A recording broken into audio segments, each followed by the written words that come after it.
Hi, I'm Barry Sahajian. This bass tutorial is about using patterns and fifths for your solos. Now, in soloing, there's a lot of options, of course.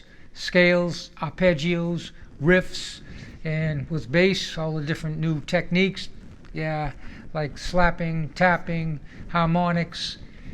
You have a challenge to make a good solo unless you have been around for a while and you've learned all of this stuff. Anyway, the patterns and fifths is a great option. It's not a catch-all.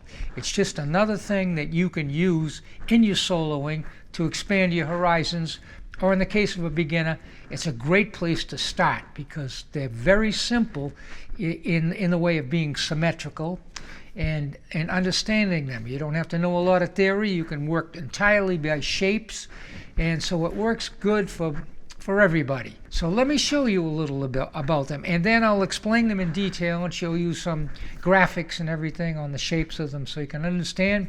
Then I'll show you how to use them in your playing that makes sense.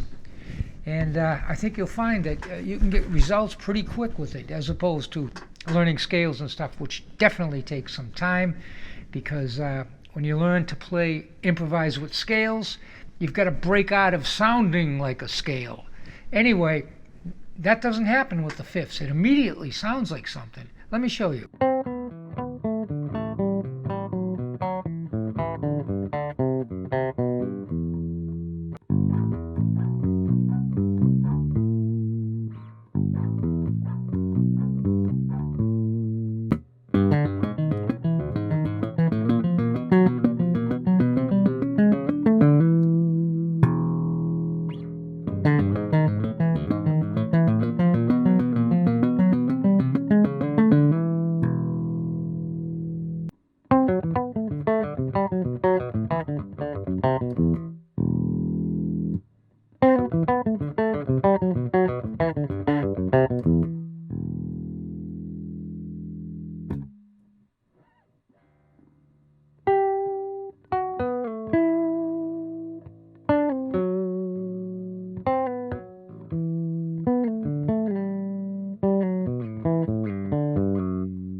Okay, let's get started. I'd like to show you a neck diagram grid so you can actually see, and I'm going to illustrate a couple of things and explain why this works.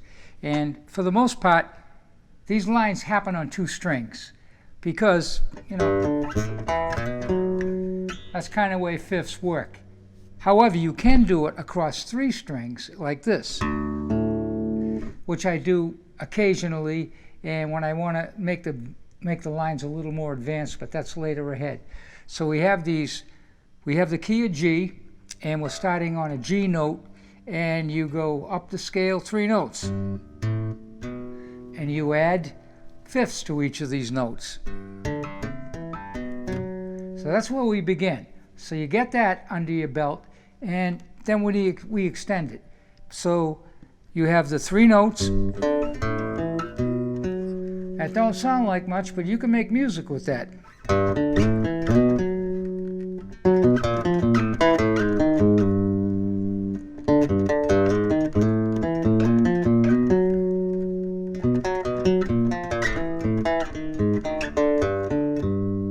Now let's go to the next grid. See, now that's only 3 notes. We'd like to work with 6 notes. And I add these next 3 notes, and they happen a half step away from the first 3 notes. So you move up a half step and do the same thing.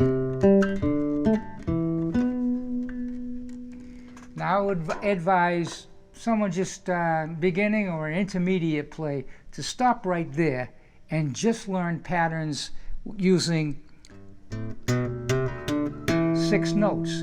It's perfectly symmetrical. It goes like 2 whole steps, and then you slide over a half step and do the 2 whole steps.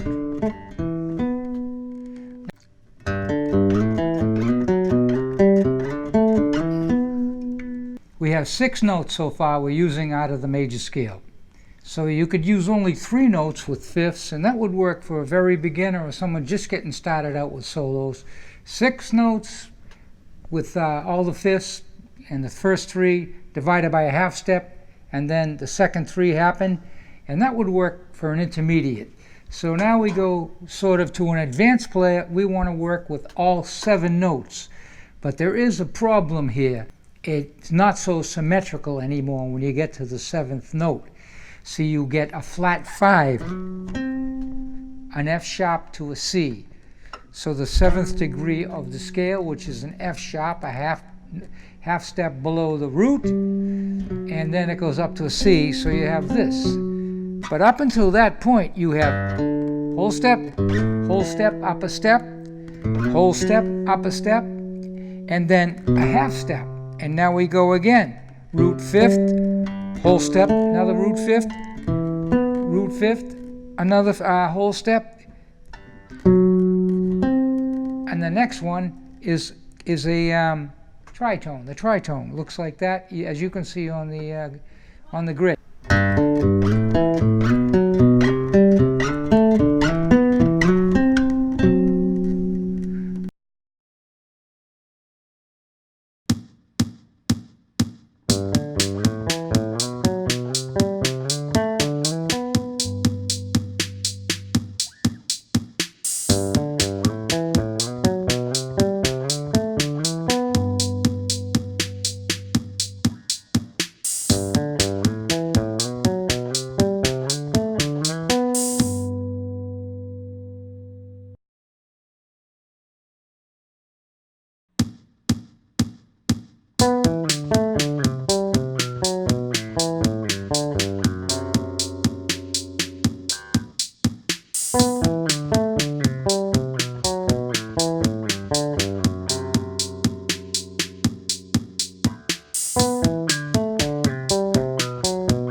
That's all for this video. Thanks for stopping by.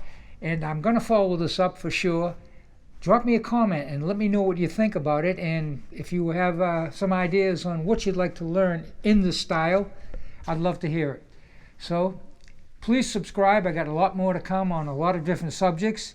And hit the bell to be notified when they come out. Until next time.